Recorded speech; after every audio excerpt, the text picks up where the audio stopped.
እቺ ሰላም ለዋናው ጦርነት ማምጫ ነች እንጂ የምትፈልገዋ ሰላም እቺ አይደለች። እስራኤሎች አሁንም ቢሆን እግዚአብሔርን አያምኑ። ጥቂት እግዚአብሔርን ያምናሉ፣ መሲሁን ነው የማይቀበሉት። በአብዛኛው ከሃዲዎች ነው። ምድሩ ራሱ የፍልስጤም ምድር ነው የሚለው ነቢያትም የፍልስጤም ምድር ነው። ብዙ መሰረተ ልማቶች ወድመዋል በጋዛ እና ከተማ እንዳልነበረች ሆኗል። እንደውም በቃ ላለመታደስ ያክል ነው የወደመችው አለ እና እስራኤል ይህን ሁሉ የሰብአዊ ጥቃት እያደረገች እንግዲህ ያው ሀያላን ሀገራት በተለይ አሜሪካ ትደግፋታለች። ደግሞም እግዚአብሔር ከእስራኤሎች ጋር ነው የሚለው አንዳንድ መጽሐፍ ኦርቶዶክስ ሙሉ ለሙሉ በወንጌል ስትጀምር ዓለምን ሁሉ የምትለውጠው የኢትዮጵያ ኦርቶዶክስ ቤተክርስቲያን ነች። በወንጌል ይሄ ቃል ኪዳን የተገባላት ቤተክርስቲያን ለብዙ ሺህ ዓመታት በአንድ ሲኖዶስ መቆየት ማለት ትልቅ ተአምር ነው። ሆኖም ማያውቅ ለ1600 ዓመታት ያህል እንግዲህ ወንጌል ከሰማን ኢትዮጵያ ወደ ኢትዮጵያ እና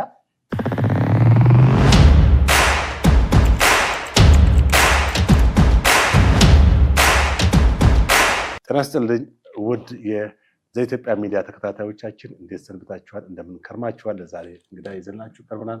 እንግዳችን አቶ ጌታቸው ታደሰ ይባላሉ። ደራሲና የሚዲያ ባለሙያ ናቸው። ረጅም ዓመታትን በዚህ በሚዲያ ላይ እየሰሩ ያሉ አሁንም በመስራት ላይ የሚገኙ በአዋሽ 90.7 የትውልድ ድልድይ ድምፅ ፕሮግራም አቅራቢ ናቸው።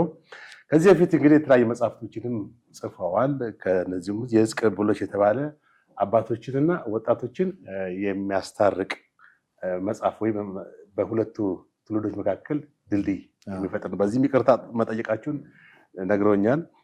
ሌላ ደግሞ የትርጉም መጽሐፎች ናቸው። በጣም የሚገርሙ በጣም ወቅቱን ያማከሉ የትርጉም መጽሐፎች ናቸው። አንደኛው በዶክተር ሞሪስ ሴሩሎ የፍጻሜው ነውጥ ጀምሯል የሚል ነው። የዓለም ፍጻሜ ነውጥ እና እሱም ወደ አማርኛ ተርጉሞ አቅርበዋል። ሁለተኛ ደግሞ በቲም ላሃይ በቲም ላሃይ አሜሪካዊ ነው።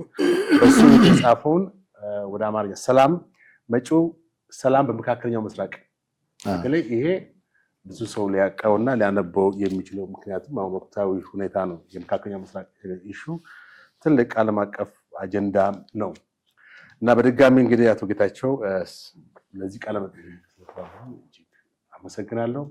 የተለያዩ ጥያቄዎችን አንስተን አብረን ምንቆይ ይሆናል ማለት ነው። እስቲ በዚህኛው መጽሐፍ ላይ ጥያቄዎችን እንጀምር። መጪው የመካከለኛው ምስራቅ ሰላም እንደሚታወቀው እንግዲህ በመካከለኛው ምስራቅ ማለትም በዚህ በእስራኤልና በፍልስጤም ወይም በሐማስ መካከል ባለፉት 2 ዓመታት በጣም ደም አፋሳሽ ጦርነቶች ተካሂደዋል።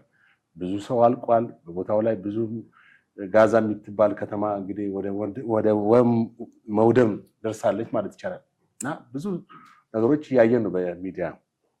አሁን የሰላም ስምምነት ተፈራርመዋል፣ ግን አልቆምም። እስቲ አጠቃላይ መጪው ሰላም በመካከለኛው ምስራቅ የሚለው መጽሐፍ አሁን ካለው ነባራዊ ሁኔታ ማለት በተጨባጭ በእስራኤል ካለው በመካከለኛው ምስራቅ ካለው ጉዳይ አንጻር እንዴት መጽሐፉ ያንን ነገር ያብራራዋል በሚለው ጥያቄ እንጀምር። በቅድሚያ አመሰግናለሁ። እናንተም እንግዳ አድርጋችሁ ስለጋበዛችሁኝ በጣም አመሰግናለሁ።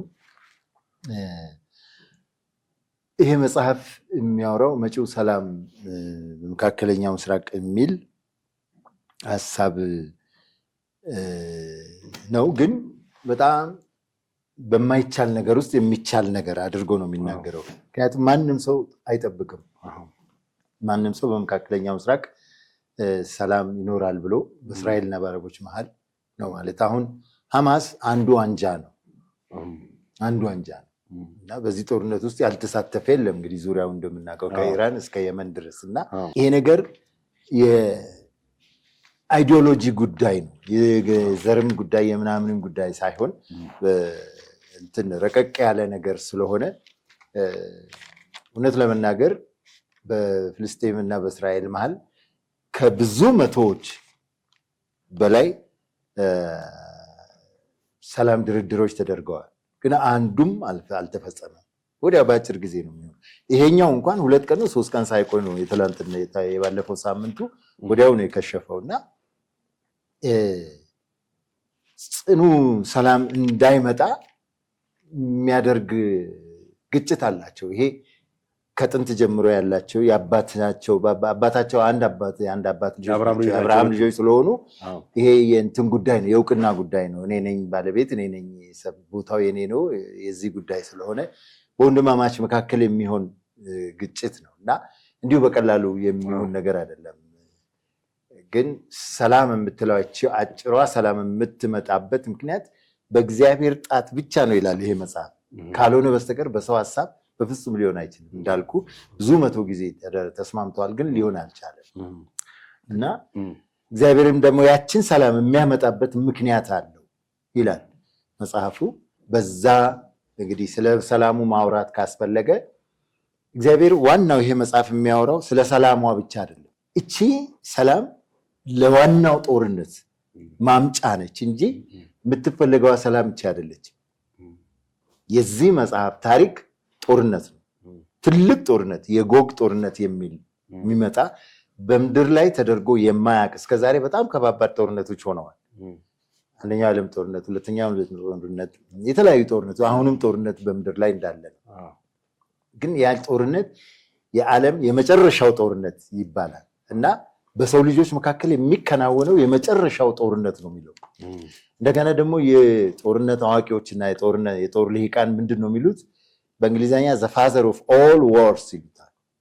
የጦርነቶች ሁሉ አባት እና የሰው ልጆች መካከል የሚደረገው የመጨረሻው ጦርነት ያንን እግዚአብሔር ያመጣዋል። በእግዚአብሔር ክንድ የሚመጣ ጦርነት ነው እና ያ ደግሞ እንዲሆን እስራኤል ሰበብ ነው የምትሆኑ። እስራኤልን ለማጥቃት የሚመጡ ኃይላት አሉ። ጎግ ማለት በጣም ከባድ እንግዲህ እንደምናውቀው በልማድም ጉግ ማንጉግ የሚል በሙስሊምም አለ፣ በኦርቶዶክስም አለ፣ በሁሉም አለ። ጉግ ማንጉግ ማለት ከሃዲ እንደማለት ነው። ያንን ከሃዲውን እግዚአብሔር ወደ እስራኤል ያመጣዋል። ወደ እስራኤል ምድር ያመጣውና እዛ ላይ ለቅጣት በሚያመጣው ጊዜ የሚከናወን ጦርነት ነው እና ከዛ በፊት ግን እስራኤል ትጥቋን ፈታ ተዘናግታ መቀመጥ አለባት። ይሄ ደግሞ የሚሆኑ ትጥቋን የምትፈታው እቺ ሰላም ስትመጣ ነው። ይህቺ ሰላም እንድትሆን ደግሞ የእግዚአብሔር ጣት ብቻ ነው ይላል መጽሐፍ። እንደዛ ካልሆነ በስተቀር ማንም ሊያመጣው አልቻለም። የተባበሩት መንግስታት አይችሉም። ያው እንዳየነው ነው። አሁን በቀደም ራሱ ተከራውንትን ያለውና ታላላቅ መንግስታትም ሊያደርጉት የማይችሉት ነውና ይህቺ ሰላም ስትመጣ ምንድን ነው የሚሆነው? በአረቦችና በእስራኤል መሀል ፍጹም የሆነ ሰላም ይሆናል። ለአጭር ጊዜ ይሆንና ወዲያውኑ እስራኤል ይህንን ተማምና እስከዛሬ ድረስ እስራኤል a people his back at the wall ይባላል። ማንም ሰው I have my back on the wall ነው የሚለው። the wall ማለት ሁሌ በተጠንቀቅ ነኝ፣ ከጀርባዬ ግርግዳ አለ፣ ከጀርባዬ አልፈራም፣ ከፊት ለፊቴ ነው የምጠነቀቀው ይላልና ሁሌ ጀርባውን የማያምን ሰው ከጀርባዬ ጠላት ይመጣብኛል ብሎ የሚያምን ሰው ሁሌ ግርግዳ ተደግፎ ነው የሚቆመው። አይተህ እንደው አንዳንድ ካፌ እኛም ቀድሞ በዛ በቀይ ሽብር ጊዜ የለመድነው ያስለመዱን ነገር አለ። ጥግ ነው ቁጭ የሚሉት ነገር ያለባቸው ከሆነ ጥግ ግርግዳ ጋር ሆነው ከፊት የሚመጣውን አይተው ነው። ውጊያም ካለ ሩጫም ካለ እንዲህ አይነት ነገር ልምድ አለና ይሄ እንግዲህ የትግል ስልት ነው። ጀርባውን ወደ ለግርግዳ የሚሰጥ ሰው ሁሌ ጥቃት የሚፈራ የሚጠነቀቅ። እስራኤል ሁል ጊዜ ጀርባዋ ከእንትን ነው እና በዙሪያዋ ያሉት ጠላቶች ስላሏት አትተኛም፣ እንቅልፍም የለም፣ መዘናጋትም የለም። ስለዚህ ሁል ጊዜ በዓለም ላይ እንደምናውቀው እንግዲህ በጦር በህዝብ ብዛት ሳይሆን በጦር ታክቲክ ሶስተኛ ሀገር ነች። አንደኛ አሜሪካ ነች፣ ሁለተኛ ራሽያ፣ ሶስተኛ እስራኤል ነች። ይሄም የሆነው እንግዲህ የጦር ጥበብ በማወቃቸው በሁሉም ነገር እንግዲህ ከፍተኛ እንትን ያላት ሀገር ስለሆነች ነው። በእውቀትም በጥበብም በሳይንስም በሁሉም የመጠቀም እንደምናውቀው የአሜሪካም ራሽያም የእስራኤል ሳይንቲስቶች ናቸው ያሉት። የጦር ልሂቃኑም ይሁዲዎች ናቸው ሁሉም ጋር ያሉት እና በዛ የበላይነት አላት እና ቀድሞ በማጥቃትም ደግሞ በዚህ ይታወቃል። ስለዚህ ይህንን ለማክሸፍ እስራኤል መዘናጋት እንድትችል ያ ሰላም ይመጣና ትፈራረማለች፣ ትረጋጋለች። ተረጋግታ ወደ ልማት በምትሄድ ጊዜ ሰላም በሚመጣ ጊዜ ያላሰበችው ጦርነት ይመጣል። ምን ይላል ሁለተኛ ተሰሎንቄ ላይ መጽሐፍ ቅዱስ ላይ ሰላም ሰላም ነው ብለው በተቀመጡ ጊዜ ምጥ እርጉዝን እንደሚይዛት ድንገት መከራ ይመጣባቸዋል። ከዛም ደግሞ ምዕራፍ 1 ምዕራፍ 5 አንደኛ ተሰሎንቄ ላይ ላንብበው። ወንድሞች ሆይ ስለ ዘመናትና ስለ ወራት ምንም እንዲጻፍላችሁ አያስፈልጋችሁም። የጌታ ቀን ሌባ በሌሊት እንደሚመጣ እንዲሁ ይመጣ ዘንድ ራሳችሁ አጥብቃችሁ አውቃችኋልና። ሰላምና ደህንነት ነው ሲሉ ያን ጊዜ ምጥ እርጉዝን እንደሚይዛት ጥፋት በድንገት ይመጣባቸዋል፣ ከቶም አያመልጡ። ይህም ማለት ነው እስራኤሎች አሁንም ቢሆን እግዚአብሔርን አያምኑ። ጥቂት እግዚአብሔርን ያምናሉ፣ መሲሁን ነው የማይቀበሉት። በአብዛኛው ከሃዲዎች ናቸው። የተወሰኑ ኤቲስቶች ናቸው። በአብዛኛው የጥቂት ጽዮናውያን አባቶች እና የሃይማኖት ኦርቶዶክስ አጥባቂዎቹ ናቸው እንጂ ያው እግዚአብሔር መኖሩን የሚያምኑ ክርስቶስን ግን መሲሁን ግን ኢየሱስ መሲህ ነው ብለው የማይቀበሉ ግዳሉ። እሱ ገና ይመጣል ብለው ነው የሚጠብቁ። እሱ ሌላ ጉዳይ ነው። ግን በአጠቃላይ የእስራኤል ምድር ከሃዲ ነው። ፈጣሪን አያምኑ። የገደሉትም ይሄ የምናውቀው የጠራቤ ልጅ የእግዚአብሔር ልጅ ነኝ አለ ብለው ነው። አይቀበሉም ኢየሱስ ክርስቶስን። እና ይህንን ነው እንግዲህ ጥፋት በድንገት ይመጣባቸዋል፣ ከቶም አያመልጡ። ተዘናግተው ሰላም ነው ብለው ቁጭ ብለው እያሉ ነው የሚለው። እና ትጥቃቸውን ሁሉ ይፈታሉ። አሁን እንዳልኩ ያ በጀርባቸው የሚጠብቁት ምናምን የሚፈሩት ነገር አይኖርም። ልማት ላይ አትኩረው እያሉ ድንገት ጎግ ይመጣል። ጎግ ማን ነው? ጎግ ለምንድን ነው የሚመጣው? እሱን ደግሞ ስጠይቀኝ። እሺ ጥሩ፣ ወደዛ ጥያቄ እንሄዳለን። ግን ከዛ በፊት አሁን በሁለቱ ህዝቦች ማለትም በእስራኤልና በፍልስጤም ህዝቦች መካከል እንግዲህ ረጅም ዓመታት ደም አፋሳሽ ጦርነት አሁን ብቻ አይደለም፣ በተለያየ ጊዜ የሚነሳ ነው። ሁለቱ በጠላትነት የሚተያዩ ነው። በተለይ እስራኤል በ1948 እንደ ሀገር በተባበሩት መንግስታት እውቅና አግኝታ ከተቋቋመች ጀምሮ በአካባቢው ላይ ከአረቦችም ብዙ ጊዜ ከአረብ እስራኤል ጦርነት የተነሳበት ሁኔታ ነው። ዛሬ ደግሞ ከፍልስጤም ህዝቦች በተለይ ከሐማስ ጋር ያው እንደዚህ አይነት ደም አፋሳሽ ጦርነቶች ይካሄዳሉ። ሁኔታው በእርግጥ ብዙዎችም እንደሚረዱት የሃይማኖት ጉዳይ አይደለም። ፍልስጤሞች ሙስሊም ስለሆኑ እስራኤሎች ጅውሽ ስለሆኑ ሳይሆን የግዛት ጉዳይ ነው። እና አሁን እስራኤሎች ቦታቸው ነው በእርግጥ በመጽሐፍ ቅዱስ ላይ እንደሚገልጸው። ፍልስጤሞች እንዴት መግለጽ ይቻላል? ከመጽሐፍ ቅዱስ አንጻር የሁለቱን የመሬት ይዞታነት አምላክ አዳልቶ ለነዚህ ሰጠ፣ ለእስራኤሎች ሰጠ የሚሉ አንዳንድ እንትኖች አሉ። እንትን ነው ምድሩ ራሱ የፍልስጤም ምድር ነው የሚለው። ነቢያትም የፍልስጤም ምድር ነው። እንግዲህ አብርሃምም መጥቶ እስማኤልን ሲወልድ መጀመሪያም ፍልስጤም ምድሩ ራሱ የፍልስጤም ምድር ነበረ። የፍልስጤም ምድርም የሆነው በቅኝ ግዛት በኋላ እንግሊዝ ቅኝ ከገዛች በኋላ ነው። ከዛ በፊት ግን የነበሩት ያው ከነዓናውያን፣ ያቡሳውያን፣ አሶራውያን እንደዚህ አይነት ናቸው ምናምን የነበሩት በአብርሃም ጊዜ። ያኔም ፍልስጤምም ነበሩ። ግን እንደዚህ ከነዓን ናቸው እነዚህ ፍልስጤሞች። እዛ አካባቢ ህዝቦች ናቸው። አብዛኛው የእስራኤል ምድር የከነዓን ምድር ነው የሚባለው። የከነዓን ምድር ነው። ኢየሩሳሌም የከነዓን እንትን ነች። ኦኬ ጥሩ። ከዛ እንግዲህ ከዘራቸው ሙስሊሞች አልነበሩም። እስልምና የመጣው ከነብዩ መሐመድ ከሱ በኋላ ቆይቶ ነው የመጣው። እና ይሄ እንግዲህ እዚህ ጋር ምንድን ነው እግዚአብሔር አድልቶ ሰጠ ምናምን የሚለው ነገር በጣም እፈራለሁ፣ እጠነቀቃለሁ እዚህ ላይ። ምክንያቱም ይህች መጽሐፍ በጥንቃቄ ያዙ የሚል ነገር ሁሉ ጽፌያባታለሁ። የልብ ጥንቃቄ ማንም ይሁን ማን መቼም ቢሆን የመካከለኛው ምስራቅ ጉዳይ ሲያይ በተለይ በዚህ ሰሞን በመጽሐፍ ቅዱስ እይታ እንጂ በፖለቲካ አይን እንዳያየው። ምክንያቱም ፖለቲካ አይን እንዳንሄድ ይሄ ጉዳይ የእግዚአብሔር እይታ ነው ያለበት ጉዳይ። ፍልስጤም ምድር የመካከለኛው ምስራቅ በተለይ ኢየሩሳሌም አንደኛ የምድር ሴንተር ነች። የእግዚአብሔር ዙፋን ያለባት በዛ አቅጣጫ ነው ምድር ሴንተር። ማንኛውም እንትን እንደ መጽሐፍ ቅዱስ ሰሜን ሲል ከኢየሩሳሌም ሰሜን ነው፣ ደቡብ ሲል ከኢየሩሳሌም ደቡብ ነው። እና ምን ይላል እንደውም ሕዝቅኤል 5:5 ላይ እነኋት ኢየሩሳሌም በምድር መካከል በአሕዛብ መካከል መስርቻታለሁ ይላል የእግዚአብሔር ቃል። እና ካርታም ላይ አለ እዚህ ጋር ብታሳይ፣ ይህን በካርታ ባሳይ ይሄ ምድር የምድር ሴንተር ነው። እና ከዚህ ጋር ሰሜንም ወደዚህ ነው፣ ወደ ታችም ወደ ምስራቅም እና አቅጣጫዎች ሁሉ ከዚህ ጋር እና እነሆ ኢየሩሳሌም በአሕዛብ መካከል አስቀምጫታለሁ ይላል። ይህ ቦታ ነው የሚያጋጫቸው። እዚህ ጋር አብርሃም ልጁን ይስሐቅን እዛ ጋር ነው የሰዋው። የለም እስማኤል ነው የተሰዋው። ያቺ አንዷም ጠባለች። ኢየሩሳሌምን ሁሉም ይናጠቋታል። የኔ ነው በሚል ይሄ እንግዲህ ቅድም ያልኩ እኛንን ትክክለኞቹ ልጆች እኛንን ትክክለኞቹ ወራሾች የሚል ግጭት ነው፣ የሀብት ግጭት ነው። ቅድም እንዳልነው ፖለቲካዊ የእምነትም ጉዳይ የሚገናኝ አይደለም እና በሱ ጉዳይ ነው እንግዲህ ማን ነው ትክክል ማን ነው እንትን የሚለውንም እሱንም ለመጽሐፍ ቅዱስ ነው የምትወው። ግን ይሄ መጽሐፍ የተጻፈበት ዓላማ አሁን እስራኤሎች ቅድም እንዳልኩህ ክርስቶስን ሲገሉ አንቀበልም ሲሉ ከምድር መጥፋት ነበረባቸው። ሂትለርም አይሁዶች ጌታችንን ስለሰቀሉት ስለገደሉ እኛም እንግደላቸው ብሎ ነው የጨፈጨፋቸው እንደ ምክንያት አድርጉ። ግን እስራኤል ወይም ደግሞ ይህቺ ምድር ለዓለም ፍጻሜ እንደ ሰዓት መቁጠሪያ ነች ይህቺ ምድር።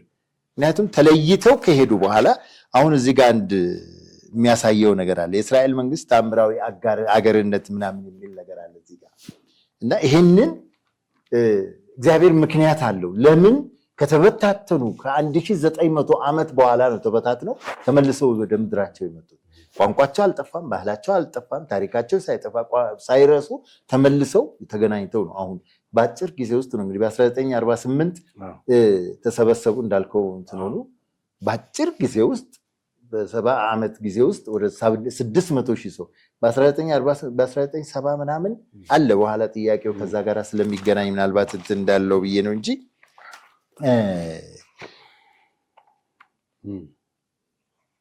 ይህች ታምራዊ ምድር ስለሆነች ይህን ላንብበው እንግዲህ የእስራኤል መንግስት የሚለው እስራኤልን መንግስት በመመስረት የመለኮታዊ ታምርነት የሚያሳይ ከሁለት በላይ ማስረጃዎችን ላቅርብ ይላሉ ጸሐፊው። አንደኛ የእስራኤል አፈጣጠር ከምውት ገላ ነው። በመጽሐፍ ቅዱስ ሮሜ 4 ከ16-21 ድረስ ምውት ገላ ማለት አብርሃምና ሳራ መውለድ በማይችሉበት ጊዜ አንሳይንቲፊክ ምንም ባዮሎጂካል ባልሆነ መንገድ ነው የተወለደው ይስሐቅ። አብርሃም የ100 ዓመት ሰው ሳራም የ90 ዓመት ሰው እያለች ፈርቲሊቲ በቆመ ጊዜ ምንም በማይጠበቅ ጊዜ ይህ ምንን ያሳያል? እግዚአብሔር ለዓላማው የፈጠረው ነው ይስሐቅን የሚያመጣው። አብርሃምንም ሲጠራው ከወገኖችህ ከእናትህ ከአባትህ ቤት ተለይተህ ከወገኖችህ ተለይተህ ነው ወደ ማሳይ ምድር ውጣ ብሎ አዞት የወጣው ወዳጁ ነው አብርሃም። ስለዚህ በአንተ ምድር ትባረካለች፣ አሕዛብ ሁሉ በአንተ ይባረካሉ ብሎታል። ቃል ኪዳን ስለገባ ለአብርሃም እስከዛሬም ድረስ እስራኤልን የሚጠብቃት ለአብርሃም በገባው ቃል ኪዳን መሰረት ነው እና ሁለተኛው ደግሞ አንደኛው ያው ከምውት ገላ ብያለሁ ከማይታመን አፈጣጠር። ሁለተኛው ከ1900 ዓመታት መበታተን በኋላ ነው በህይወት የተገናኙት የእስራኤል ህዝብ ሆነው እንደገና የመጡት። ሶስተኛ በ1870 ዓመተ ምህረት በአካባቢው ዜሮ ቁጥር ምንም ቁጥር አልነበረ፣ ምንም አይሁዳዊ አልነበረ።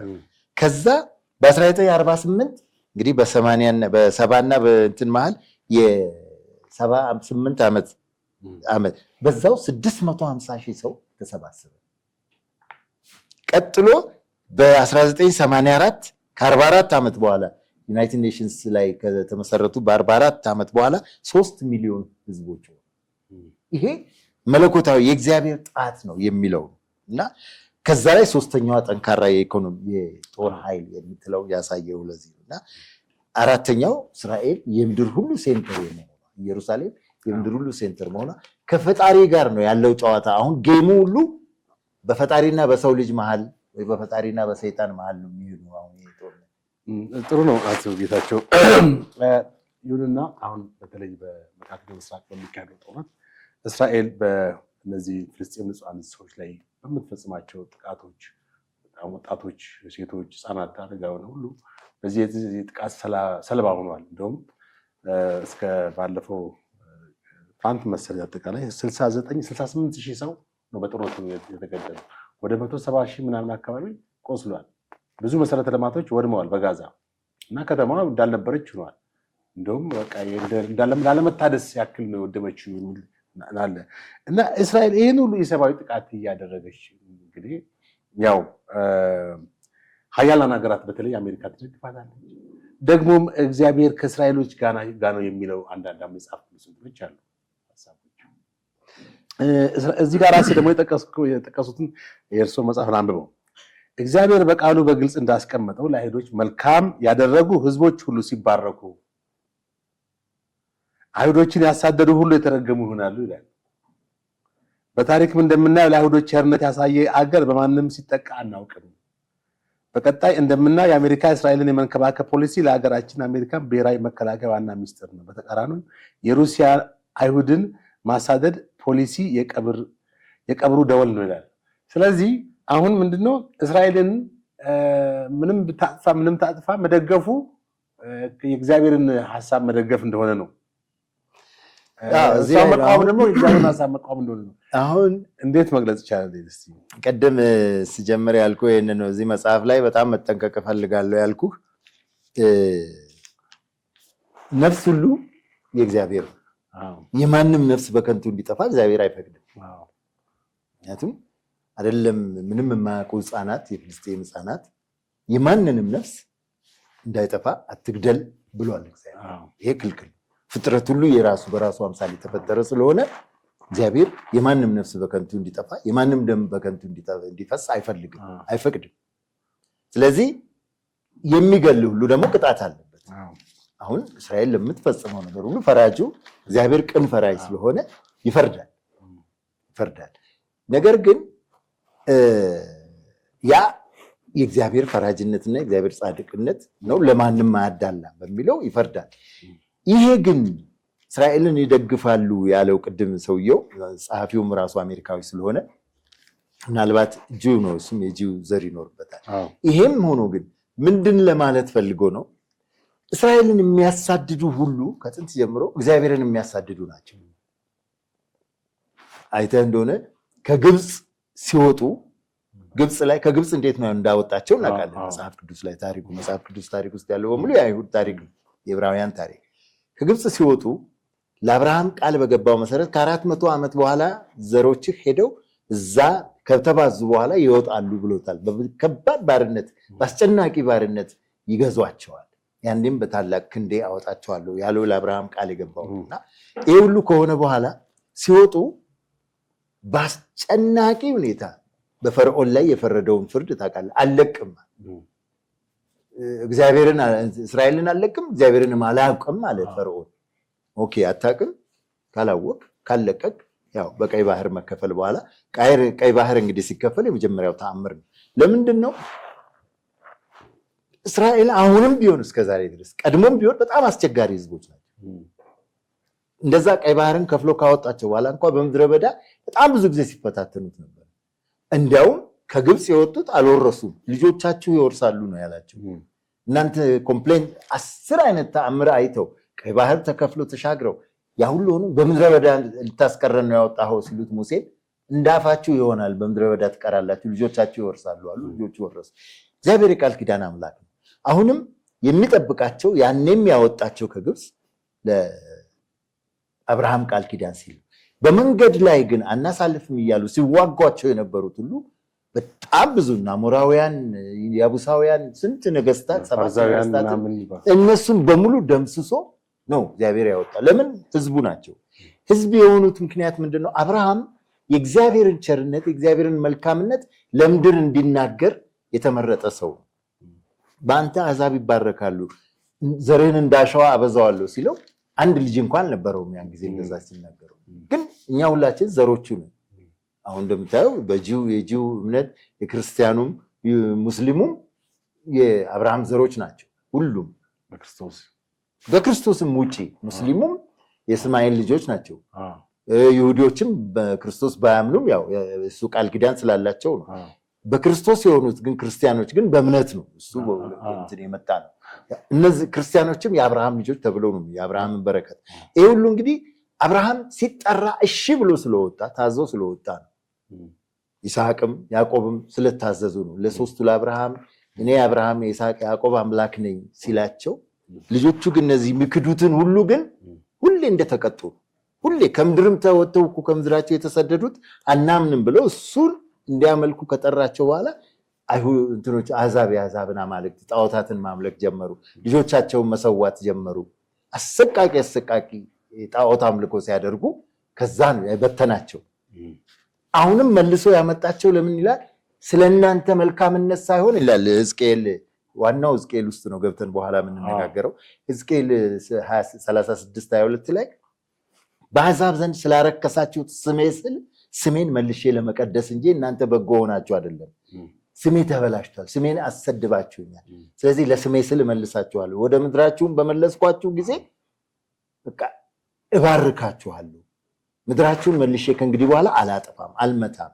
ልባችሁን እለውጣለሁ፣ የሥጋ ልብ እሰጣችኋለሁ። ድንጋይ ልባችሁን አውጥቼ በባረኳችሁ ጊዜ በምድራችሁ ላይ ለዘላለም ትኖራላችሁ የሚለውና ይሄ እንግዲህ አለ።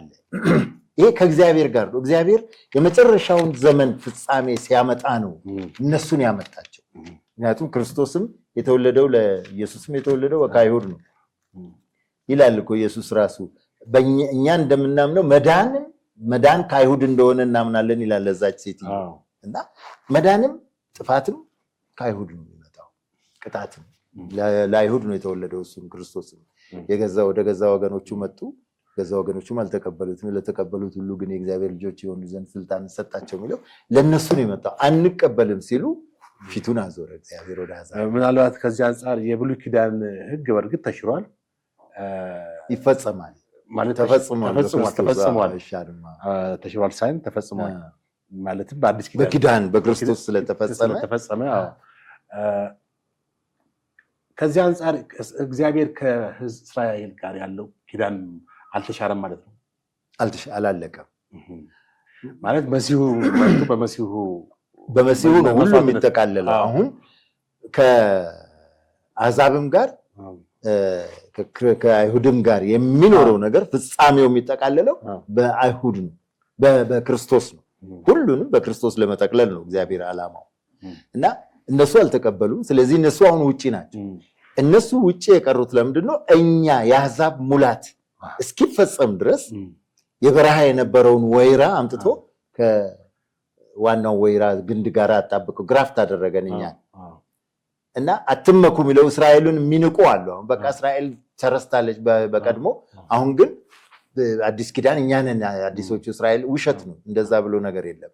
እግዚአብሔር እነዛን አውቆ ባለማመን ከዘጋቸው በኋላ እኛንም ካለማመን አምጥቶ ህዝቡ ካደረገ በኋላ ማለት ክርስቲያኖችን የሚያምኑ በልጁ የሚያምኑትን እንትን ካደረገ በኋላ ሁሉንም በአንድ ይጠቀልላል መጨረሻ እና እስራኤል እንደውም ይድናሉ ነው የሚለው። እስራኤል ሁሉ ይድናል ይላል። ሐዋርያው ጳውሎስም እንደዛ ይላል። አትታበዩ ይላል። እግዚአብሔር እናንተን አስገብቶ እነሱን ውጪ ስላስቀረ ሁሉን ባለማመን ዘግቶት የእናንተ የአሕዛብ መሲሁን ባይቀበሉም ይድናሉ ማለት ነው። ኖ ይመጣሉ። መጨረሻ ላይ የሚሆነው አሁን የያዕቆብ መከራ የሚለው አለ እኮ። በኋላ እንደውም ዓለም ላይ የሚሄዱ 144,000 ወንጌላውያን የሚባለው አይሁድ ናቸው። እሱን ከዚህ ጦርነት በኋላ ከምነግርህ ጦርነት በኋላ ነው የሚያውቁት የሚመለሱት። ከዚህ አንጻር አሁን ማለት እንግዲህ በፖለቲካ እይታ እስራኤል በአረቡ ዓለም በዚህ በፓለስታይን ላይ እየወሰደችው ያለችው እርምጃ ጥቃት በአየር በምድር የሚወገዝ ቢሆንም ከመለኮታዊ አንጻር ከመጽሐፍ ቅዱስ አንጻር እስራኤልን መደገፉ አግባብ ነው ማለት ይቻላል።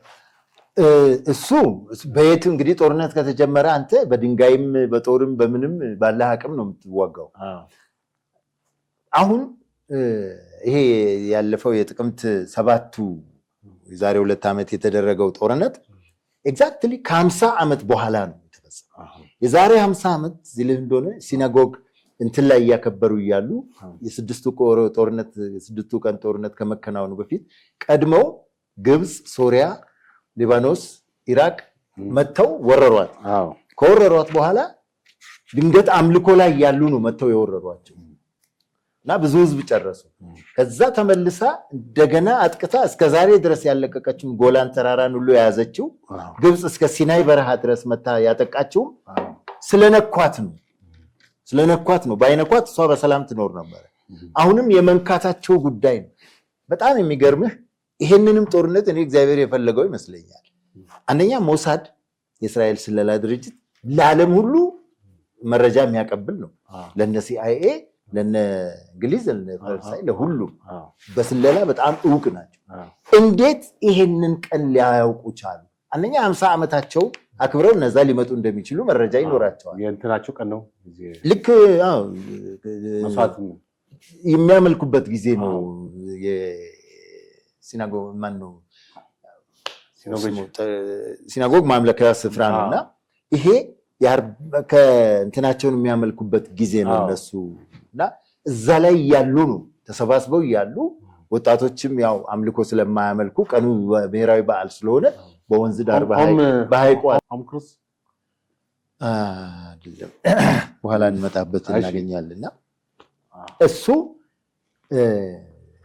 እዛ ላይ ያደረጉ ያሉ ወጣቶችም ህፃናትን በቃ በነፃነት እንትን እያመለኩ ያሉ ነው ሰብረው መጥተው ያን ሁሉ ህዝብ ገለው ያን ሁሉ ይዘው ሲሄዱ እንዴት አልተረዱም? እንዴት አልነቁም?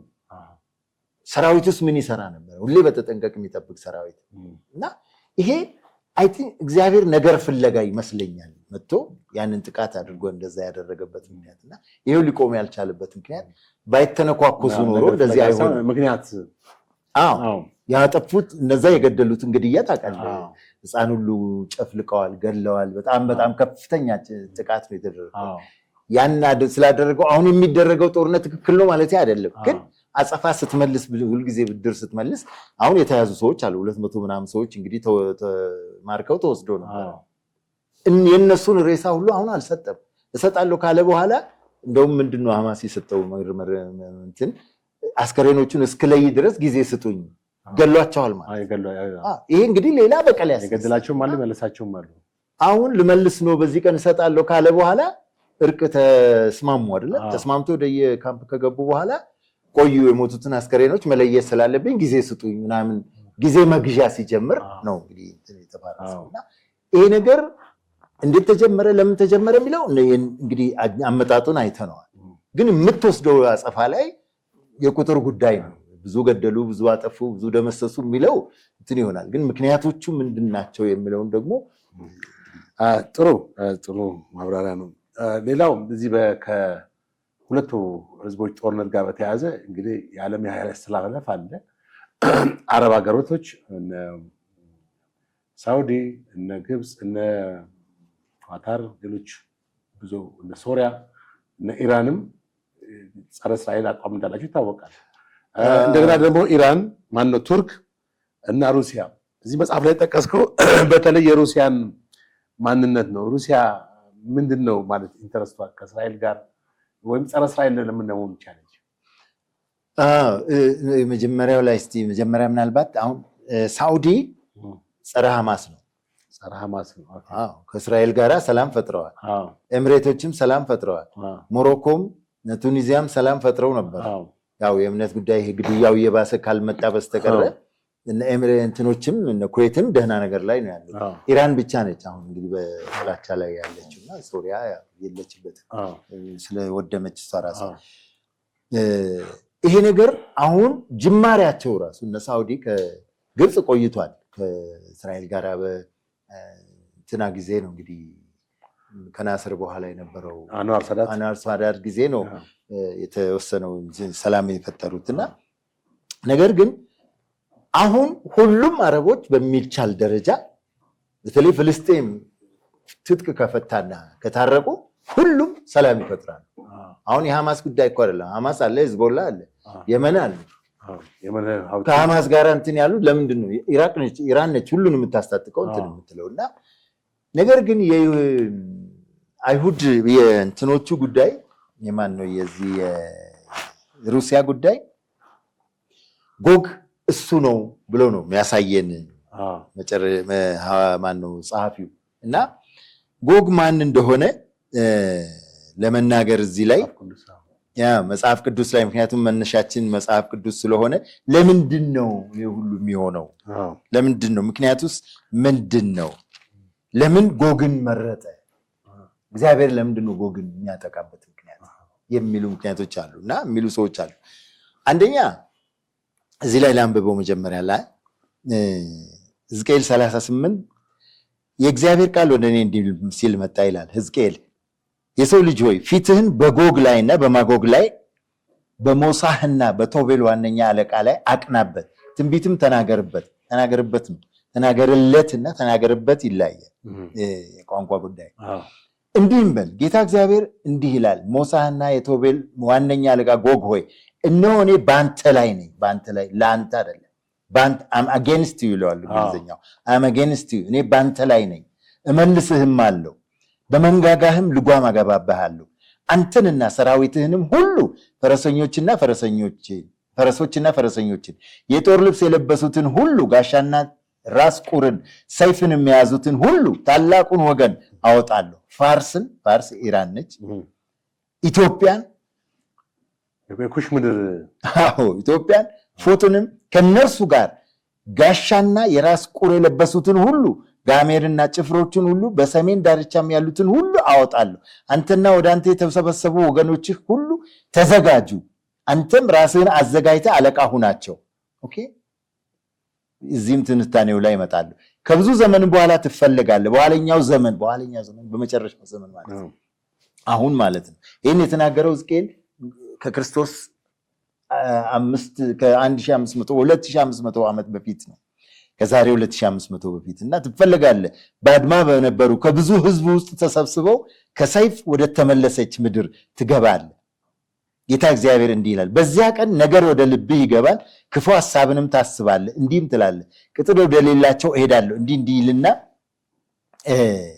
ከዛ በኋላ ምንድን ነው ሐሳብ? እና አንደኛ እግዚአብሔር የበቀል ጊዜ ነው ይለዋል።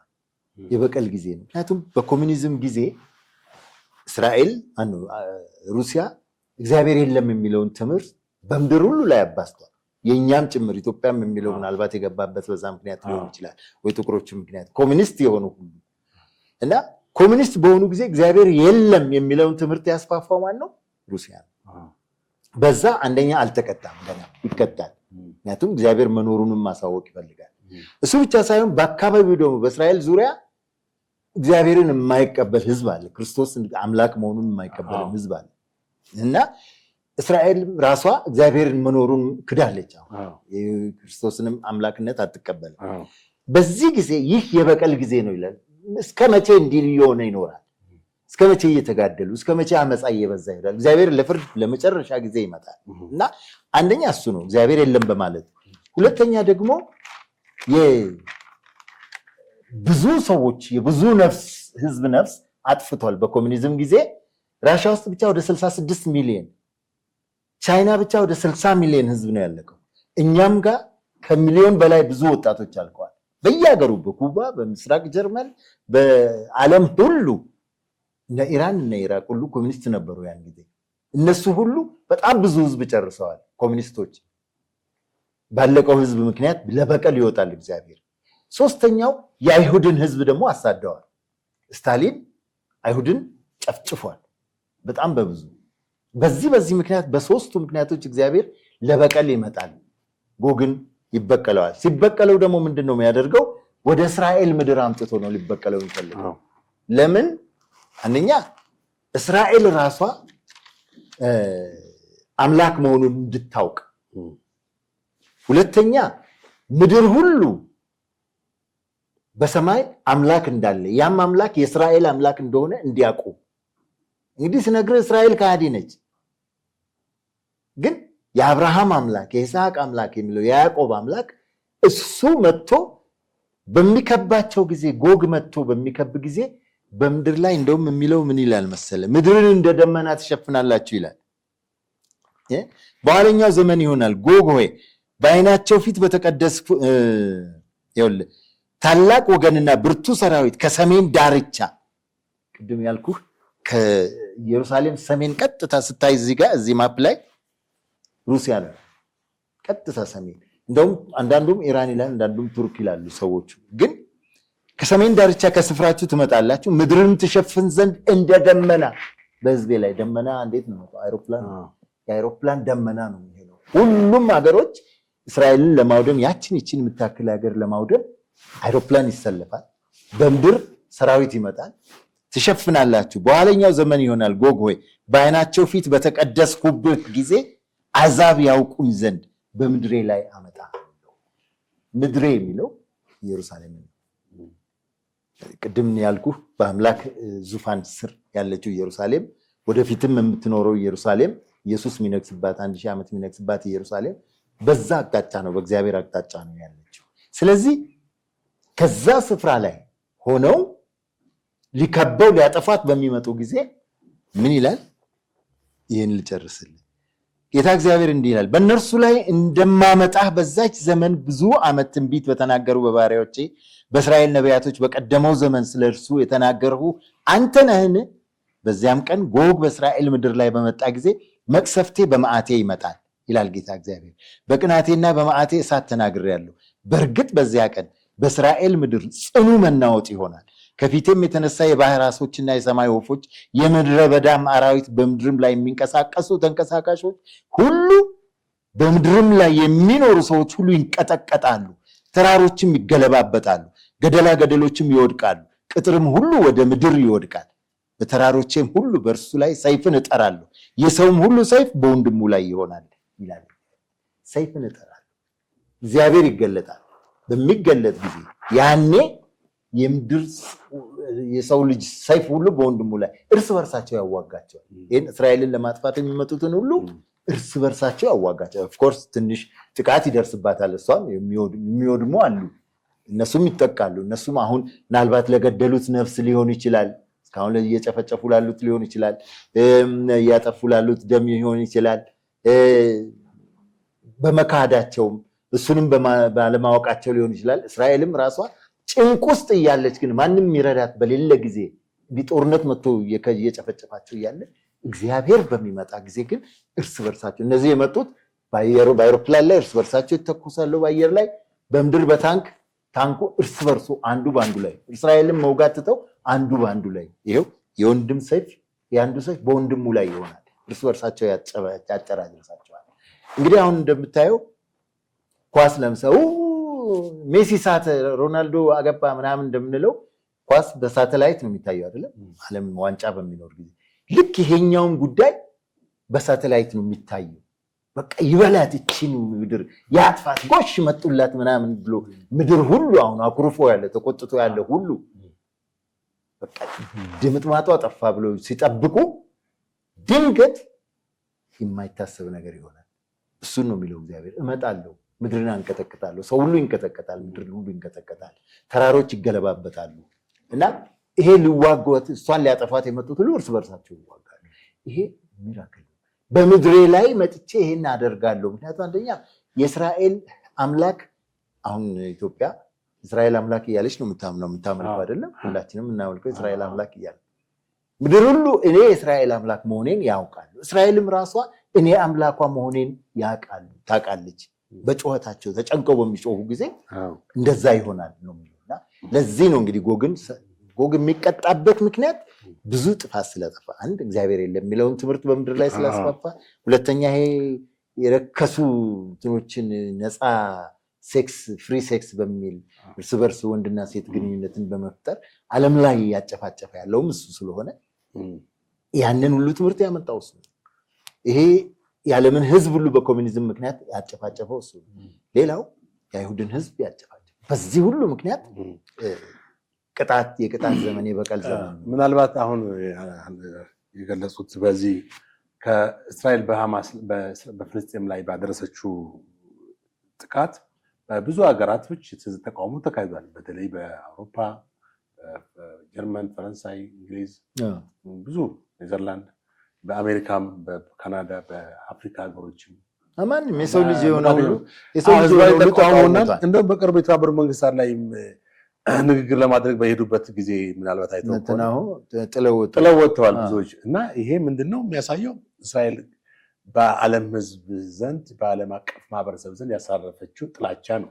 ምክንያቱም በዛ ሕዝብ ላይ በፈጸመችው ኢሰብአዊ የሃይማኖት ጉዳይ አይደለም። ፍልስጤሞች ሙስሊሞች ናቸው። ሙስሊም ያልሆነው ዓለም ሕዝብ ነው ከፍልስጤሞች ጋር ዊስታንድ ዊዝ ፓለስታይን በሚል እንትን ይዘው ነው። እና ይሄ አሁን በአሁኑ ወቅት ያለው ሁኔታ ቅድም ከጠቀሱት ጋር እግዚአብሔር ጣልቃ የሚገባበት እስኪ እያይዘ መናገር ይቻላል? አዎ እንዳልኩህ ለማንኛውም ሞት ገዳዩ ተጠያቂ ነው። ይህን ቅድምም ብለናል። ስለዚህ አይደለም ይህን ያህል 68,000 67,000 ነፍስ ማጥፋት ቀርቶ ለአንድም ነፍስ እግዚአብሔር ዋጋ ይከፍላል፣ ይበቀላል። ስለዚህ ለምን ይሄ ሆነ? ለምንድነው እንደዚህ እንዲሆን ሁሉ የፈቀደው እግዚአብሔር? አላውቅም። አሁን የተባበሩት መንግስታት ምንም አቅም የለውም። ዝም ብለው ለመኖር ያህል ነው የሚኖሩትና ይህን የሚወስኑት አሁን ትላልቆቹ የኔቶ ሀገሮች ቬቶ ፓወር ያላቸው ሀገሮች ናቸው። እና አሁን በዚህ ጊዜ ለምንድን ነው ሩሲያ ያልተቀላቀለችው? ተቃውማ መታ ያልተቀላቀለችው እና ይህን ጦርነት ማስቆም ያልቻለችው? ራሷ በጦርነት ተጠምዳለች በዩክሬን። ቀድሞ ዩክሬንን ይዟታል በእስራኤል። እንግዲህ ይሄ ፈጣሪ አሰራር ነው። ምክንያቱም በእግዚአብሔር የሚያምን ሰው መቼም ይህንን ነው የሚያውቀውና ሩሲያ እዛ አሳይመንት ስለተሰጣት የቤት ስራ ስለተሰጣት በዛ በራሷ ጉዳይ ተይዛለች። ያ ነገር ሲጠናቀቅ ግን ወደዚህ መምጣቱ አይቀርም። እንግዲህ እንደሚሉ እሷም ሆነች ማንም ብቻ ጎግ ወይ ኢራቅ ነው ወይ ኢራን ነው ወይ ሩሲያ ነው የሚለው ሰውየው። ከዛ የሚመጣው ሁሉ ግን በሚመጡ ጊዜ እስራኤልን ለማውደም በሚመጡ ጊዜ ያስተባብራሉ። የአካባቢውን ሙስሊም ሀገሮች በእምነት ያስተባብሩና ሀያል ሰራዊት ነው የሚመጣው። ጎግ ግን እንደ ቃሉ እንደ መጽሐፍ ቅዱስ ታሪክ የቀድሞ የታሪክ አጥኚዎች ሲናገሩ ሞሳህ ማለት ሞስኮ ማለት እንደሆነ ይናገራሉ። ጎግ እና ቶቤል ደግሞ ቶባልስኪ የሚባል ሀገር አለ እዛ። እነሱ ነው ጎግ ማለት ልዑል ነው፣ የማጎግ ልዑል እና እነሱ ጋሜር የሚለው አሁን የጀርመኖች እና ኢራናውያን ፋርሶች ናቸው ይላሉ። እና የእነሱን ታሪክ የሚተርኩ ሰዎች የቀድሞ ህዝቦች ስለሆኑ ከእነሱ ጋር የተገናኘ በቀድሞ ታሪክ ነው፣ በቀድሞ ስም ነው እንግዲህ ነቢያቱ የጻፉት። ይሄ ዛሬ 2500 ዓመት የተጻፈ ታሪክ ነው። በዛን ጊዜ የነበሩ ህዝቦች ታሪክ ስለሆነ ተንትነው ግን አሁን ሲያመጡት ሞሳህ ሞስኮ ነው ብለውታል።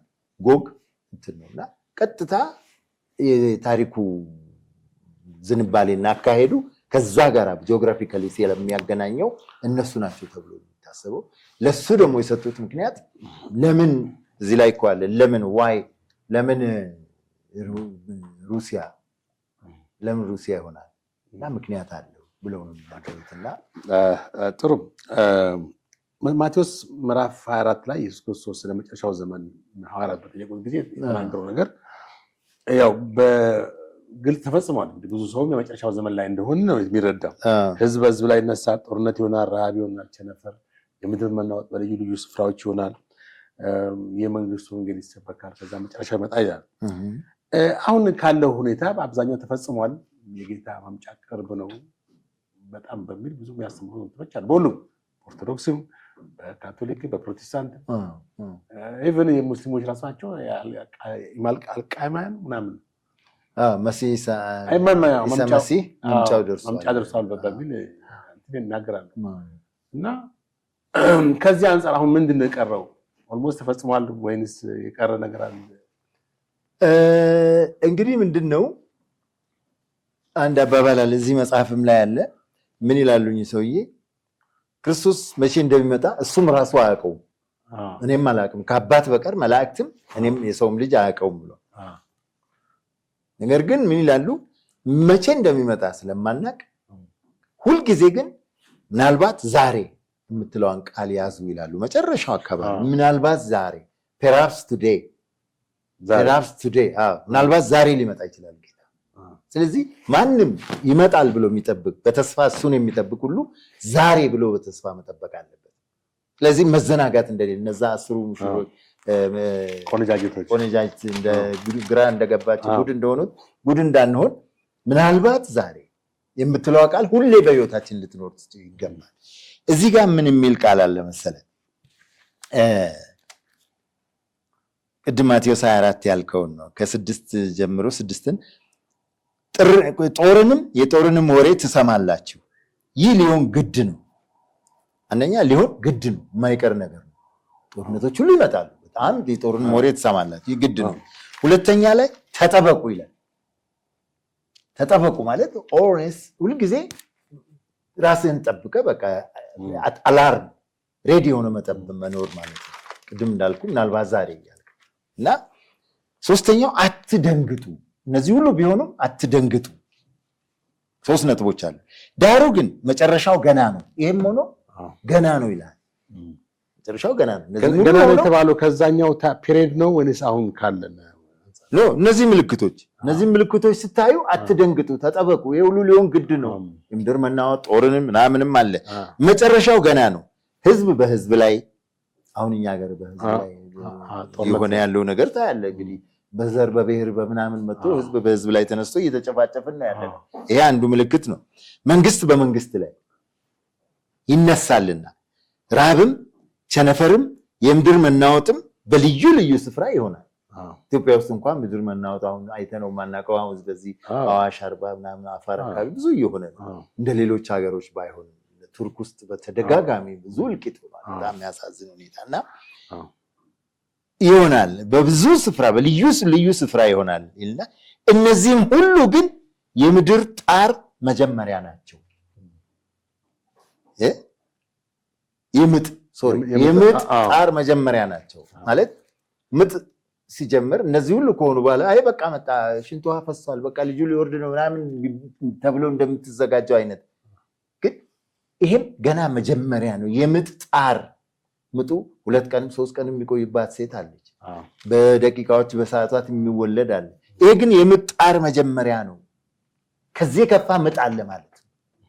ከምድር መናወጡ፣ ከጦርነቱ፣ ከእልቂቱ፣ ከእርስ በርስ ከመሆኑ በላይ ከባድ ምጥ አለ። ሌላ ምድር ላይ የሚከሰቱ ነገሮች በጣም ከባድ ምጥ ይመጣል። ይሄ አልኩ ቅድም ብለው የቀረ አሁን እንዳንተ መቼ ነው ያልከኝ መሰለኝና መቼ እንደሆነ አናውቅም፣ ግን ገና ያልተፈጸሙ ትንቢቶች አሉ። ይሄ ቅድም የጎግ ጦርነት ያልኩ በሰዎች ሁሉ በሰው ልጆች መካከል የሚሆነው የመጨረሻው ጦርነት ያልኩ እሱ ይሆናል። ከዛ ቀጥሎ ደግሞ ሌላው ምንድነው? እኔ እንደኔ እሱን ጠብቃለሁ። ይሄን ጦርነት እንደኔ ኢትዮጵያ እጆቿን ወደ እግዚአብሔር ታነሳለች ይላል። ኢትዮጵያ ታበጽሕደ ወይሃበ እግዚአብሔር የሚለዋል አይደል? ገና አልሆነም። አሁን ተስፋው የሆነ ይመስለኛል። ሀገራችን ውስጥ የሆነ ከማየው ነገር አንዳንድ ነገሮች ኢትዮጵያ ዳቦ የምትጠግብበት ዘመን ሊሆን ይችላል። ኢትዮጵያ እግዚአብሔርን ሙሉ ለሙሉ የምታመልክበት ባይዘው አምልኮ የሚጀምረው ከኢትዮጵያ ነው እና የምትጠበቀው ኦርቶዶክስ ናት። ኦርቶዶክስ ሙሉ ለሙሉ በወንጌል ስትጀምር ዓለምን ሁሉ የምትለውጠው የኢትዮጵያ ኦርቶዶክስ ቤተክርስቲያን ነች። በወንጌል ይሄ ቃል ኪዳን የተገባላት ቤተክርስቲያን ለብዙ ሺህ ዓመታት በአንድ ሲኖዶስ መቆየት ማለት ትልቅ ተአምር ነው። ሆኖም ማያውቅ ለ1600 ዓመታት ያህል እንግዲህ ወንጌል ከሰማን ኢትዮጵያ ወደ ኢትዮጵያ እና ኢትዮጵያ ኦርቶዶክስ ነች የምትጠበቀው። አፍሪካ ኢትዮጵያን ነው የሚጠብቀው፣ ኢትዮጵያ ኦርቶዶክስን ነው የሚጠብቀው፣ ዓለም ደግሞ አፍሪካን ነው የሚጠብቀው እና ኦርቶዶክስ ገና ዓለምን በወንጌል የምታደርስበት ዘመን ይመጣል። በቅርብ ደግሞ ይሆናል እሱ። ከዛ በኋላ ነው እንግዲህ ኢትዮጵያ እጆቿን ወደ እግዚአብሔር ታነሳለች የሚባለው እና ሙሉ አምልኮ ሙሉ ለሙሉ እጇን ስትማረክ ስትሰጥ ለዓለም ሁሉ ትተርፋለች። በሀብት ብቻ በወንጌልም ጭምር በሀብትም በሁሉም ነገርና ይሄ ጅማሮ እየመጣ መሰለኝ ኢትዮጵያ። ጥሩ አቶ ጌታቸው ጥያቄያችንም ወደ ማገባደድ ደርሰናል። በጣም ጥሩ ነው። ለአነሳኋቸው ጥያቄዎች ሰፊ ማብራሪያ ተሰጥቶኛል። ክርስቶስ ከመምጣቱ በፊት ይገለጣል የተባለ ሐሰተኛ ነቢይ እንዳለ ይጠቀሳል። መነሻው ከየት ነው? ምን አይነት ሐሰተኛ ነቢይ? 1% ነው ወይንስ ምንድን ነው? እንግዲህ እዚህ ላይ መጽሐፍ ቅዱስ ላይ የሚናገረው ቃል አለ። ለምሳሌ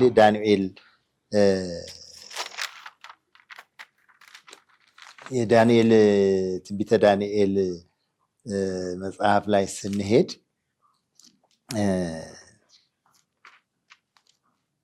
ከእርሱም ጋር ሰራዊቶች ይቆማሉ፣ መቅደሱንም ግንቡንም ያረክሳሉ ይላል። ከብዙ ሀብት ጋር ወደ ምድሩ ይመለሳል፣ ልቡም በተቀደሰው ቃል ኪዳን ላይ ቁጥር 28 ላይ ነው ይሆናል። ፈቃዱንም ያደርጋል፣ ወደ ገዛ ምድሩም ይመለሳል፣ በተወሰነውም ጊዜ ይመለሳል። ግን ነገር ግን ኋለኛው እንደ ፊተኛው አይሆንም ይልና 31 ላይ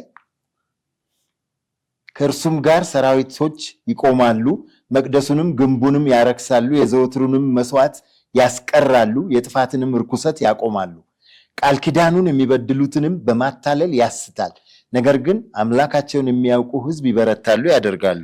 በሕዝቡም መካከል ያሉ ጥበበኞች ብዙ ሰዎችን ያስተምራሉ። ነገር ግን በሰይፍና በእሳት ነበልባል በምርኮም በመበዝበዝ ብዙ ዘመን ይወድቃሉ። በወደቁም ጊዜ በጥቂት እርዳታ ይረዳሉ። ብዙ ሰዎችም በግብዝነት ወደ እነርሱ ተባብረው ይሰበሰባሉ። እስከ ተወሰነውም ዘመን ይሆናል። ከጥበበኞቹ አያሌዎቹ እስከ ፍጻሜ ዘመን ይነጥሩና ይነጡም ዘንድ ይወድቃሉ ይላል እና ይህ እንግዲህ የተቀደሰውን መቅደሱንም ያረክሳል ይላል። ቤተ መቅደስ ይሰራል ከእንግዲህ በኋላ ከየት እንደሚመጣ አይታወቅም። ግን ያው ጸረ ክርስቶስ ነው። አሁን እንዳይመጣ የሚከለክለውንም ታውቃላችሁ ነው የሚለው። መንፈስ ቅዱስ ስላለ አሁን በምድር ላይ አይመጣም፣ ይከለክላል። የቤተክርስቲያን ዘመን ስለሆነ እና በሚመጣ ጊዜ ግን ቤተ መቅደሱን ይሰራል። ከእስራኤል ጋር ቃል ኪዳን ይገባል። የ7 ዓመት ቃል ኪዳን። ያንን የ7 ዓመት ቃል ኪዳን ይገባና ይሄ ሁሉም የሆነው ከጎግ ጦርነት በኋላ ነው። እስራኤል ከጎግ ጦርነት በኋላ ተመልሳ አውቃ ማለት የእግዚአብሔርን አዳኝነት ትረዳለች።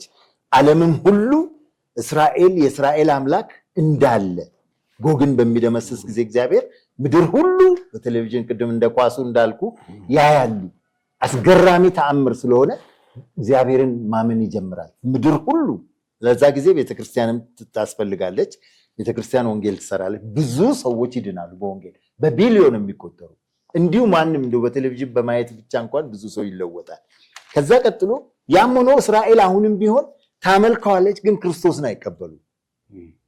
እግዚአብሔር መኖሩን ያምናሉ፣ ግን ከኛ ነው መሲሁ ገና የሚወለደው ብለው ስለሚጠብቁ በተስፋ እያሉ ይሄ ሐሰተኛው ብቅ ይላል። ከጎግ በኋላ ይመጣና ጎግንም ያሸነፍኩት እኔ ነኝ፣ እንዲያረኩላችሁ እኔ ነኝ በሚል ያታልላቸውና የ7 ዓመት ቃል ኪዳን ከነሱ ጋር ይፈጽማል። 7 ዓመት ቃል ኪዳን ከፈጸመ በኋላ እያመለኩ እያሉ አብረው እየኖሩ እያሉ 3 ዓመት ተኩል ካለፈ በኋላ ከ3 ዓመት ተኩል በኋላ ቃል ኪዳኑን ያፈርሳል። ቃል ኪዳኑን ያፈርስና እኔ ነኝ እግዚአብሔር ለእኔ ስገዱልኝ ማለት ይጀምራል። ይህን ጊዜ እስራኤል ትነቃለች። በያህዌ ቀልድ አታውቅም እስራኤል። ያህዌን ያውቃሉ፣ አንድ አምላክ እሱን ያውቃሉ። መሲሁን ነው የካዱት። ስለዚህ ይደነግጣሉ እና ኖ ለሰው አናም ሰውማ ያህዌ ሊሆን አይችልም። ያውቁታል። ምን ቢሆን አብርሃም አምላክ ያውቃሉ፣ የማይታይ አምላክ እንደሆነ ያውቃሉ። ያን ጊዜ ፊታቸውን ይመልሱና በድንጋጤ መቃወም ይጀምራሉ። ሲቃወሙ በቃ እሱን ማሳደድ ይጀምራሉ። እነሱን ማሳደድ ይጀምራል። እሱ ቅዱስ በመውደቅም በቅዱሳንም በምንም የሚለው እሱ ነው ዳንኤል ላይና እሱን ሲያሳድዱ እነሱን ማሳደድ ሲጀምር ሲቃወሙት ያሳድዳቸዋል። 3 ዓመት ተኩል በሙሉ እነሱን በማሳደድ ሲቆይ እነሱ ደግሞ ወንጌል መስበክ ይጀምራሉ። 144,000 ወንጌላውያን የሚባሉ ከዛ የሚወጡት ነው የሚለው ይሄ መጽሐፍ እና ይወጣል። በምድር ላይ ወጥተው እንደ ኃያል ታላቅ ሁኔታ ወንጌል መስበክ ሲጀምሩ እነሱን እያጠፋ ሲሄድ በ7ኛው ዓመት መጨረሻ ላይ ክርስቶስ ይገለጣል። ክርስቶስ እንደሚመጣ ሲያቅ እንግዲህ ቤተክርስቲያንም ትነጠቃለች ነው የሚባለው። በዛ ጊዜ ተነጥቀው ቤተክርስቲያን ተነጥቃ ሄዳ አሁን ለአርማጌዶን ይዘጋጃል። እሱ አርማጌዶን ይሄ ነው፣ እዚህ ጋር ነው የሚመጣው።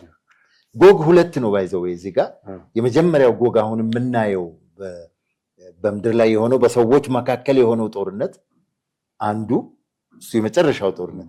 ሁለተኛው ደግሞ ከ1000 ዓመት በኋላ የሚመጣ ጦርነት ጎግ አለ። ሌላ 2 ናቸው ጎጎች።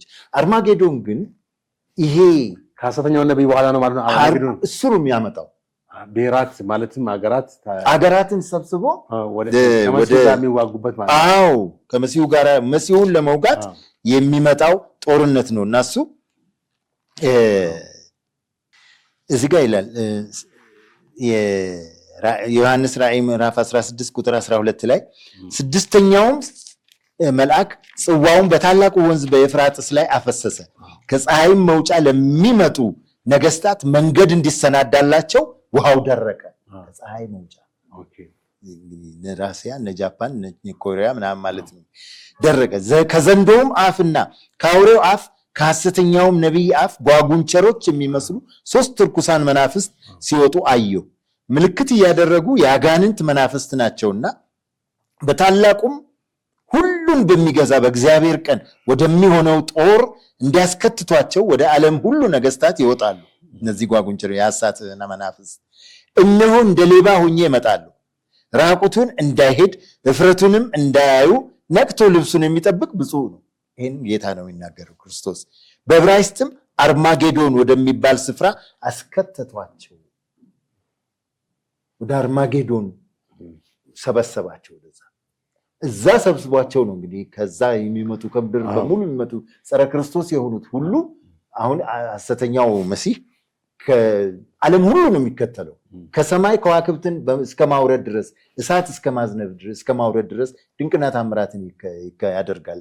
ዳንኤል ላይ እንዳየ ነው። እና ያንን አይተው ነው የሚከተሉት ምድር ሁሉ የሚከተለው። እና እሱን የማያመልክ የለም። በቃ እሱ እኮ ልዩ አምላክ ነው፣ ልዩ ጌታ ነው እያሉ ሲከተሉት፣ እሱ ግን ኑጋ የእስራኤልን አምላክ ኑጋ ብሎ ወደ አርማጌዶን ያሰልፋቸዋል፣ ያስከትታቸዋል። ያኔ ነው ጌታ እንግዲህ ይመጣና ባፉ ቃል ያጠፋዋል ይላል።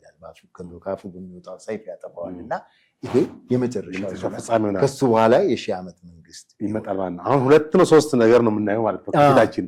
አንደኛው ብሔራዊ መንግስታት እነዚህ ሀያል እንደነ ሩሲያ መካከለኛው ምስራቅ 40 ሀገራትን አስተባብራ በእስራኤል ላይ የምትነሳበት ነው።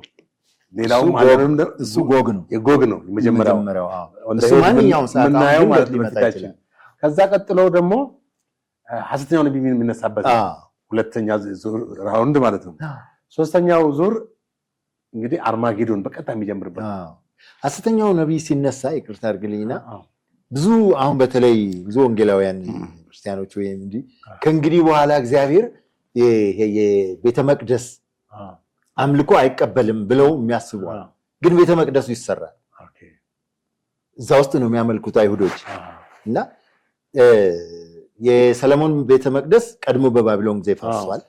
ሁለተኛ ዳሪዮስ የሰራው ቤተ መቅደስ በሮማውያን ፈርሷል በ300 ዓመተ ምህረት ከክርስቶስ ልደት በኋላ ወድማ እስራኤሎች በሙሉ ከምድራቸው ከተበተኑ በኋላ አሁን ሶስተኛ ቤተ መቅደስ ካልመጣ አምልኮ አይፈጽሙም። መስዋዕቱን የሚያደርጉት ምን የሚሉት እነሱ እንደቀድሞው ነው የሚከተሉት ብለህ ተነጋግረናል። ክርስቶስን አያውቁም፣ መሲሁን አያውቁም።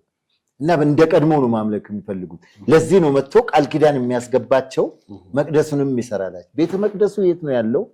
አሁን ቤተ መቅደሱ ቦታ ላይ አላክሳ መስጊድ አለ። የእስማኤል ተሰዋ የሚባልበት ቦታ ላይ እና አይሁዶች አሁን እግዚአብሔርን የሚያመልኩ አይሁዶች ከአጥር ውጭ ሆነው ነው ዘዌይሊንግ ዎል ይሉታል። ማልቀሻ ግንብ ነው። እና ከጀርባ ሆነው ነው የሚያለቅሱት። መቼ ነው የምትመጣልን? መቼ ነው ቤተ መቅደስ እንሰራልን? መቼ ነው እያሉ ያለቅሳሉ። ይህንን ለመፈጸም ነው የሚመጣው። ይሄ ሐሰተኛው ከመጣ በኋላ እኔ ነኝ እግዚአብሔር፣ እኔ ነኝ ክርስቶስ ይልና ቤተ መቅደስ ይሰራላቸዋል። አምልኮ ይጀምራሉ። በቃ አምላካችን መጣ ብለው ሲጀምሩ መሀል ላይ ከ3 ዓመት ተኩል በኋላ እኔ ነኝ እግዚአብሔር ይላል። ነቢይ ነኝ ማለቱን ይተውና መሲህ ነኝ ማለቱን ይተውና እግዚአብሔር እኔ ነኝ፣ ወደ ሰማይ ሌላ ማንም የለም፣ ለእኔ ነው የምታመልኩት ሲል ይሉና ይነቃሉ፣ ይባንናሉ። በጣም ነው የማመሰግነው አቶ ጌታቸው ታደሰ። በሰጡኝ ማብራሪያ እጅግ አመሰግናለሁ። ወደ ተመልካቾቻችን ከአቶ ጌታቸው ታደሰ ጋር ነበረን ቆይታም እጅግ ጠቃሚ መረጃ እንዳገኛችሁ ተስፋ አደርጋለሁ። በተለይ መጪው ሰላም በመካከለኛው ምስራቅ በሚል በቲምላ ሀይ የተጻፈውን ጥልቅ የሆኑ የመካከለኛው ምስራቅ ትንቢቶች ዶክተር ቲምላ ሀይ ትንቢት መጽሐፍ ጸሐፊ ናቸው እና ይሄንን መሰረት በማድረግ ከትንቢተ ሕዝቅኤል ጋር በጣም ሰፊ ማብራሪያ ሰጥተውኛል። በተለይ ወቅታዊ ነው፣ ከረንትሊ ያለ ጉዳይ ነው። ማንም ትኩረት ሊያደርግበት የሚችለው የመካከለኛው ምስራቅ ነው። የዓለማችንም የወደፊት ዕጣ ፈንታም እዛው መካከለኛ ምስራቅ ነው። የእግዚአብሔር ሰዓት እንትን ያሉት የእግዚአብሔር ጣት አሁን ቢሆን የማትጠብቅበት ሰዓት ላይ ነው ይሄ ሰላም የሚመጣው። በጣም እንግዲህ ሁላችንም የመካከለኛው ምስራቅ ሰላም እንመኘው ምንጸልየው የሀገራችንም የወደፊት ሁኔታ በጣም ፈንታም ከዛ ጋር የተያዘ አጠቃላይ የዓለም ሁኔታ በዚህ ላይ በጣም ሰፊ ማብራሪያ ስለሰጡኝ አመሰግናለሁ። እንግዲህ ተመልካቾቻችን መቼም በጣም ጥሩ መረጃ እንዳገኛችሁ ተስፋ አደርጋለሁ። እቺ መጽሐፍ እንግዲህ ገዝተው እንዲያነቧት የት ባለፈው ጃፈር ጋር ሰተን ነበር። አሁን ጃፈር ጋር ሰተን ነበር፣ ቆይቷል። ከጃፈር ጋር ካለቀ ቢያገነቡት ጥሩ ነው። 7 ዓመት ሆኖታል። 7-8 ዓመት በእስራኤል ላይ ያላቸው አመለካከት መካከለኛው ምስራቅ ፓለስታይናውያንን እንግዲህ ምናልባት ስልክ እንደገና ለማሳተም ካስፈለገ እንግዲህ አንዳንድ ጥቂት ኮፒ ነው ያለኝ 0912 12 9564 0912 ደውላችሁ ማግኘት ትችላላችሁ። በጣም ጥሩ። ሌላው የጻፉት መጽሐፍ የፍጻሜው ነውጥ ጀምሯል የሚለው እሱም ከዚህኛው በፊት ነው የወጣው። የፍጻሜው ነውጥ የሚለውን መጽሐፍም እሱም ሙሉ ይሄንን ነው አሁን በአሜሪካ ውስጥ እየሆነ ያለው እንደውም የሚለው እዛ መጽሐፍ ላይ በጣም የሚገርም የፍጻሜው ነውጥ ሁለቱ ታወሮች ትዊን ታወርስ ኒውዮርክ እንደሚመቱ በ1975 ነው እሳቸው ትንቢት አይተው የተናገሩት፣ ግን ተፈጸመ እና አሜሪካ በራሷ ዜጎች እንደምትጠቃ አሸባሪዎች የራሷ ዜጎች አሸባሪ ሆነው ያጠቋታል ያጠፏታል የሚል በጣም ከባድ ትንቢት ነው። እሱም እየሆነ ያለ መጽሐፍ ነው፣ የቆየ መጽሐፍ ነው። እሱንም እሳቸው ተርጉሞታል። የፍጻሜው ዘመን ጀምሯል፣ ፍጻሜው ነውጥ ጀምሯል። እንግዲህ በድጋሚ የጸጽ ቅብብሎች ደግሞ ወጣቱን ይቅርታ የጠየቅንበት መጽሐፍ ነው። ወደፊት በሱ ላይ እንነጋገራለን በጣም በሰፊ። ሀገራችን በጣም ያልታወቀ ሀገራችን ላይ ያለው ችግር በአባቶችና በወጣቱ መካከል ያለ አለመግባባት ነው እና የትውልድ ድልድይ በሚል ለሱ ነው ሚዲያ ጥሩ። ወደፊት እሱን በራሱ ይዘን እንወያይበት ይሆናል። በጣም እናመሰግናለን። ፕሮግራሙን አዘጋጅቼ ያቀረብኩላችሁ ጥላሁን አክሊሉ ነኝ። መልካም